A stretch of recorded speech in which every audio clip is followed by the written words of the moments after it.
Hello, my name is Freddie Beaman. They call me Freddie here. I've been working at Mathnasium for 5 years.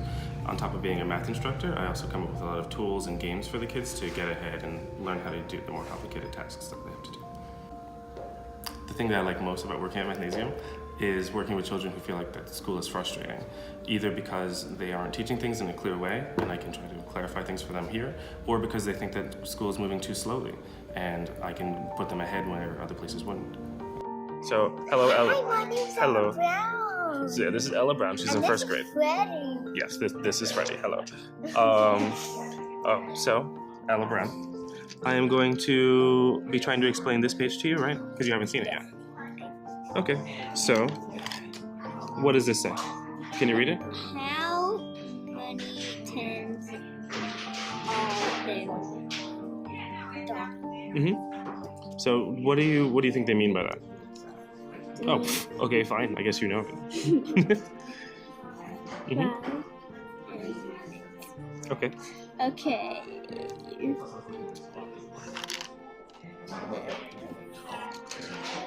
Is this the same thing? It's very similar, yes. If I had 10 4 times, how much is that altogether? 40. That's 40, yeah. That's it. Hello. Yeah, you can say that for me. Oh, then this is 20 and this is 60. That's right. Hello?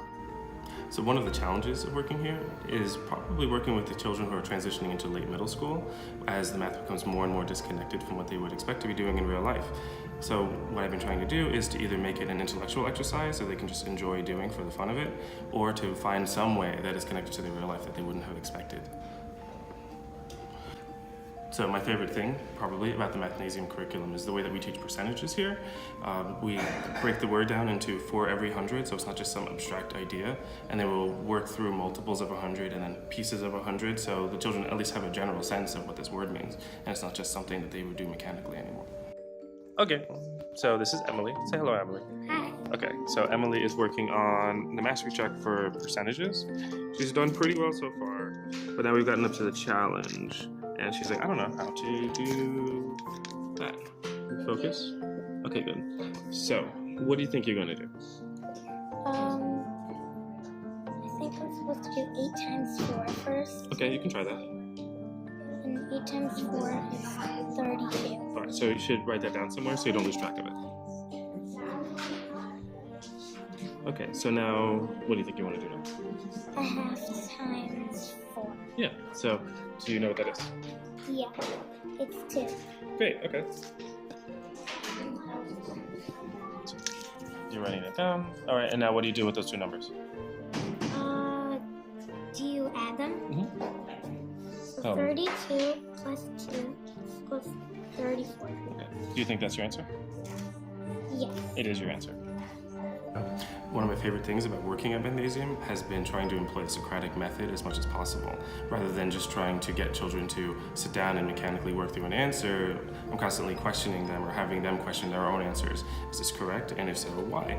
All the time. And it's much more satisfying than just giving people a set of steps. Yes. Okay, so Nico is doing estimation in order to figure out what the quotients are, right? And he was a little confused by what they meant by a launching point. We use multiples of 10, right? So my question would be, for this question here, what is 16 times 10? 160. Okay, and 160 is too big, which means 16 times 10 is too big? Maybe 16 times 8. Sure, you can try 16 times 8. Yeah, you know it's smaller than 10 in some respect. So you got 128. Now 128. Do you think you can add a 16? Yeah, you can definitely add a 16 to that. So. I'm gonna go next door. Yeah. Okay. Mm-hmm. So definitely it's times 9. The way that you could have done this without doing times 8 first, by the way, is you could have checked and seen. I'll wait for you to finish writing that actually. Yeah, the way you could have done it was you could have checked to see, oh, well, 16 times 10 is 160. Mm-hmm. How far away is 160 from 146? Oh, you could just do 160 minus 146. Yes, you could do that. And what would you get? Like 14. 14, yeah. So you'd be like, oh, I'm only 14 away, which means like if I take a 16 away, I'm right there. Yeah. basically. All right, so we'll try it one more time. 25. Okay. So 25 times 10, what would they get you? 250. No. And that's way too far. Maybe 5. You could try 5, but 250 is how far away from 200? 250 is how many? 200. Mm-hmm. 50. And that's how many 25s? 2. So then we're a little bit more than 2. So 8. So 8 would be how many? 200. So then not 8. 8 is too 7. big, so 7. There you go.